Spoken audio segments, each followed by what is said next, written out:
Well, this one has definitely earned a spot on my top licorice fragrance list. But is it good enough for number one? Stick around and find out.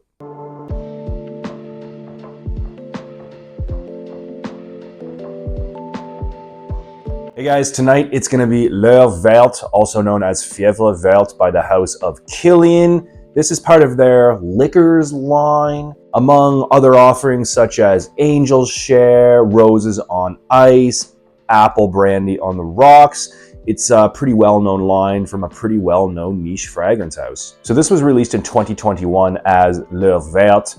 It was later re-released in 2023 under a different name called Fièvre Verte. Now they are the same exact fragrance. There's no difference in the scent profiles at all. The difference is, though, the name, obviously. I can't confirm this absolutely, but I have a feeling Kilian had to change the name of this to Fièvre Verte because of Guerlain's fragrance Le Bleu. I feel like there was some legal issues there. Anyway, so this was re-released in 2023 under a different name, same fragrance. Anyway, this fragrance here is inspired by Le Verte, also known as, happy hour, basically, which is an old tradition in France where after work, before going out for the evening, the people of Paris especially would sip on absinthe, and they would burn sugar, they would melt sugar over top of the absinthe glass, and they would sip on that. If you don't know, absinthe is a very, very strong alcohol, and it's known to make people hallucinate if you drink too much of it.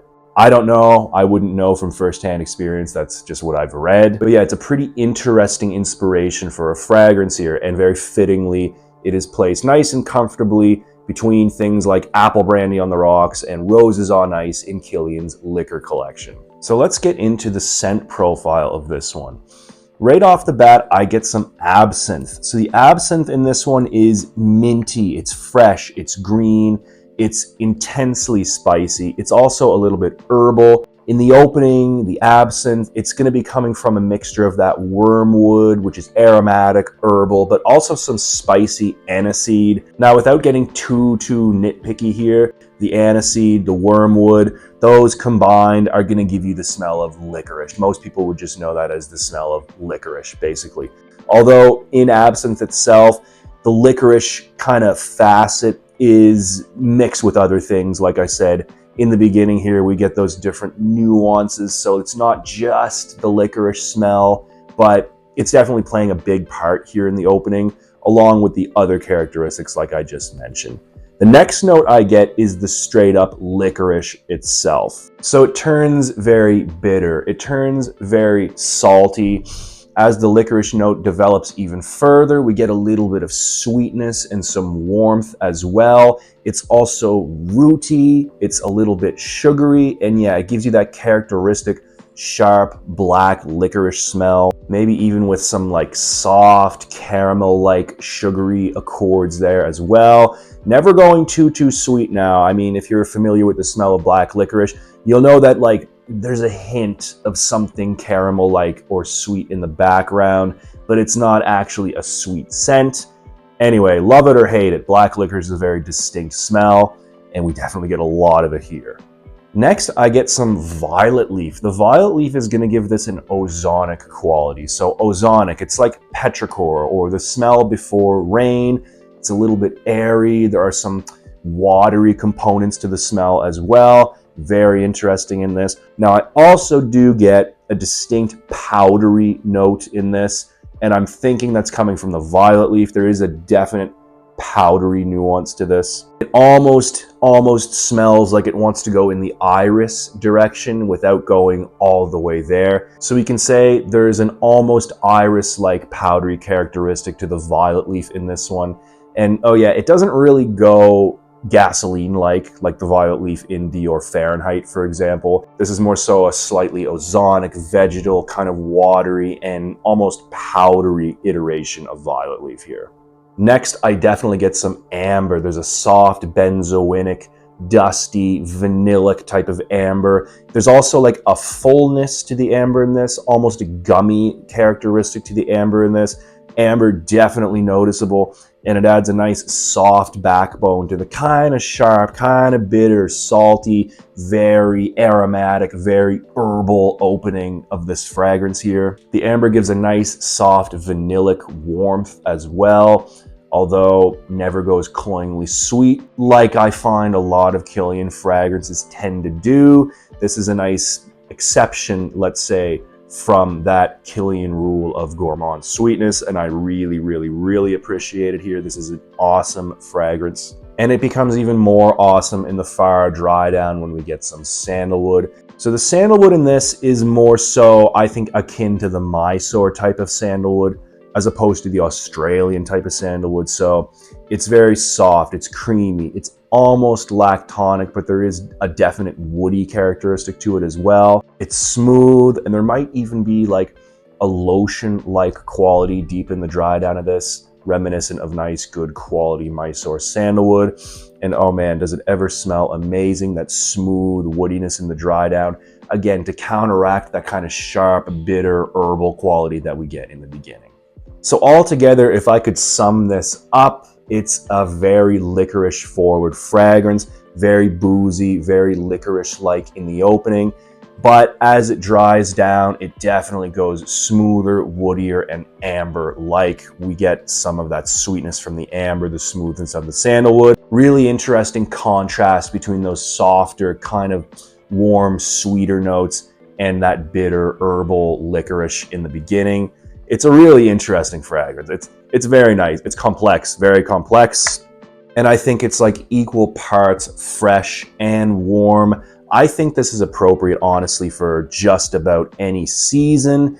Although I will say, if you're not a fan of licorice, you're probably not going to like this one. In fact, I affirm that you will not like this one because, like I said, it's very licorice heavy. But for licorice fans, this is a must-know fragrance. The performance on this one is moderate. It's not a very strong fragrance, but on the other hand, it's not weak. I get right around 6 hours longevity on my skin, maybe pushing towards 7 if the conditions are apt.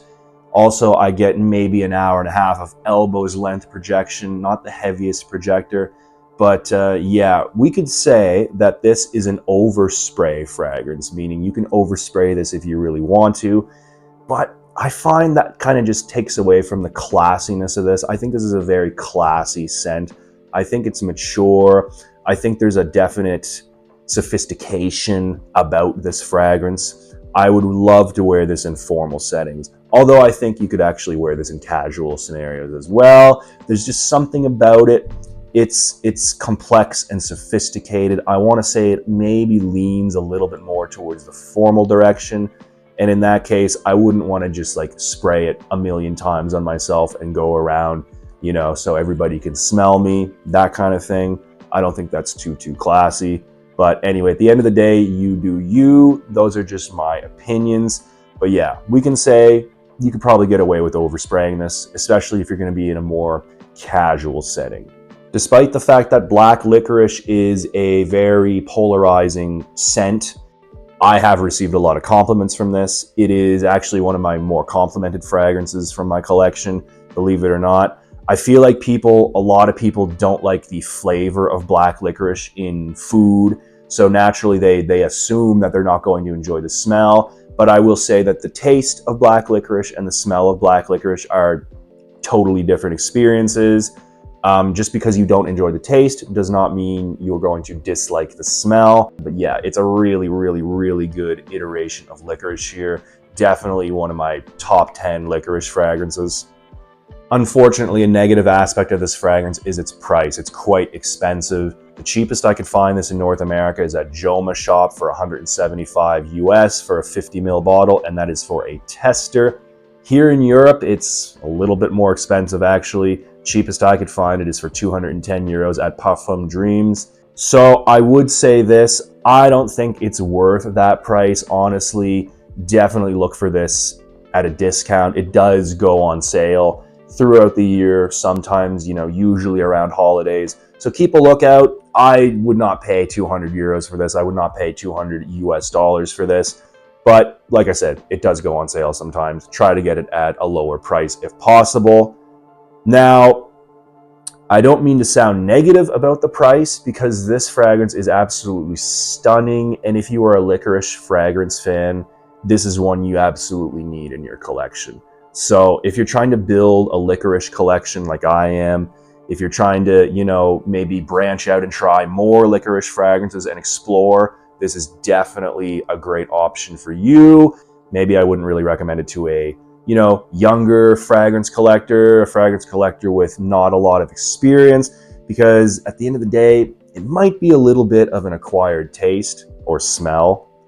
But yeah, if you're fans of booze, if you're fans of Liquorice, and in general, fragrances that kind of have that juxtaposition between freshness and sweetness, this is a masterpiece. It really is. It's an amazing scent. Anyway, guys, that's been my review of Verte, also known as Fièvre Verte by Kilian. Are you familiar with this fragrance? Are you familiar with the house? Do you guys know any other fragrances that are similar to this? I'm actually trying to put together a list of best Liquorice-based perfumes. I have several right now that I'm working on. I'm always looking to acquire more, though, so if you have any suggestions, leave them in the comments, guys. Let's get the conversation started. Hope you've enjoyed it, guys. I'm going to take off for now, but until next time, keep it real.